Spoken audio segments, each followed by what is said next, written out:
पण मराठ्याला गांभीर्यानं नाही घेतल्यावर काय होतं हे यांना चांगला माहिती. दोन्ही मुख्यमंत्र्याला माहिती आहे, उपमुख्यमंत्री दोन्हीला माहिती आहे, कारण अगोदर हेच होते पुन्हा तेच आहेत, फक्त खांदे बदलिले. दुपारून नांगराचा खांदा बदली ते तसं नुसतं खांदे बदलिले आहेत. फक्त इकाडी इकडे घातलेत आणि इकाडी इकडे घातलेत, काहीच फरक नाही. आमच्यात सरळ करायची ताकद आहे. दिसन त्यांना 25 जानेवारीला महाराष्ट्रात काय होतं. मात्र या अधिवेशनामध्ये साधा एखादा औचित्याचा विषय म्हणून सुद्धा मराठा आरक्षणाकडे पाहिलं गेलं नाही आणि या संपूर्ण अधिवेशनाचा 4था दिवस आहे. मात्र या प्रकरणात कुठलाही ब्रशब्दही कुणी काढला नाही. सत्ताधारी असतील, विरोधी पक्ष असेल, कोणच नाही.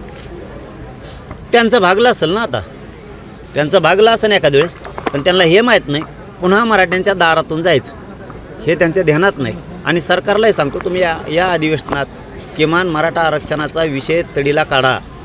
जर 25 जानेवारीची तुम्ही वाट बघितली तर पुन्हा राज्यातल्या घराघरातला मराठा हा 25 जानेवारीला अंतर्वालीत येणार आहे. त्या दिवशी तुम्हाला सळो की पळो होईल, कारण आरक्षण घेतल्याशिवाय आम्ही हटणार नाहीत. कारण इथं प्रश्न स्वतःच्या लेकराच्या आयुष्याचा आहे. पक्ष तुमचा कुठलाही असू द्या, तो भाजप असो, शिवसेना असो, राष्ट्रवादी असो, काँग्रेस असो, कोणी असो, किंवा सामान्य शेतकरी मराठा असो, किंवा व्यावसायिक मराठा असो, किंवा नोकरदार मराठा असो, विषय स्वतःच्या लेकराच्या आयुष्याचा आहे. त्यामुळे इथं सरकार असो नाही ते विरोधी असो, मराठी सुट्टी देणार नाहीत. लेकरासाठी सगळे रस्त्यावर येणार आहेत आणि हे यांना 25 जानेवारीला दिसत. दादा, वर्षाची मुदतवाढ त्यांना द्यायची सांगितली, परंतु नुसत्या मुदतवाढीच नको, त्या समितीनं काम करून त्या नोंदी शोधल्या पाहिजेत, रेकॉर्ड शोधला पाहिजे. ते कक्ष बंद पडले ते सुरू झाले पाहिजेत पुन्हा, कारण प्रमाणपत्र वितरित केले जात नाहीत. हैदराबादचे गॅजेट आहेत, सातारा संस्थांचे आहेत, हे लागू केले जात नाहीत. आणि या सगळ्याच्या बाबत आपण त्यांना मागणी पण केली आणि काल बहुतेक निवेदनसुद्धा आमच्याकडून त्यांना सरकारला गेलं आहे. ते 25 जानेवारीच्या आत त्यांनी या सगळ्या मराठ्यांच्या मागण्या ज्या आहेत त्यांच्याकडे पूर्वी त्यांना पाठ्यात तरीही नव्यानं दिल्यात, या सगळ्यांची अंमलबजावणी करावी. नसता सामना मराठ्या सगळे हे मात्र सरकारने विसरू नका.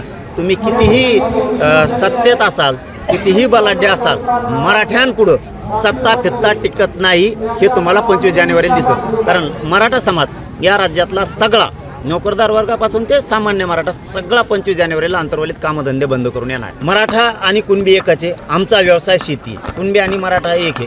त्यामुळं तो अध्यादेश त्यांनी पारित करावा की मराठा आणि कुणबी एकच आहे. कारण 83 क्रमांकाला मराठा आणि कुणबी एक आहे.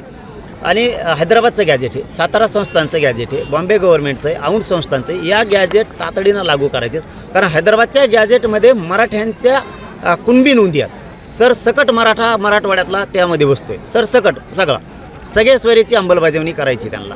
त्यांनी शिंदे समितीचे मुदतवाढ देऊन शिंदे समितीला रेकॉर्ड शोधायला लावायचा आहे, कक्ष स्थापन करायचे, त्याला मनुष्यबळ द्यायचं आहे, अभ्यासक पण द्यायचे आहेत, मोडी लिपीचे, उर्दूचे, फारसीचे हे अभ्यासक पण द्यायचे आहेत. त्यांनी सांगितलं होतं सरसकट राज्यातल्या केसेस मागं घेऊ, या सरसकट केसेसही त्यांना मागं घ्यायच्यात. अशा त्यांच्याकडे 8, 9, 10 मागण्या आम्ही दिलेल्या.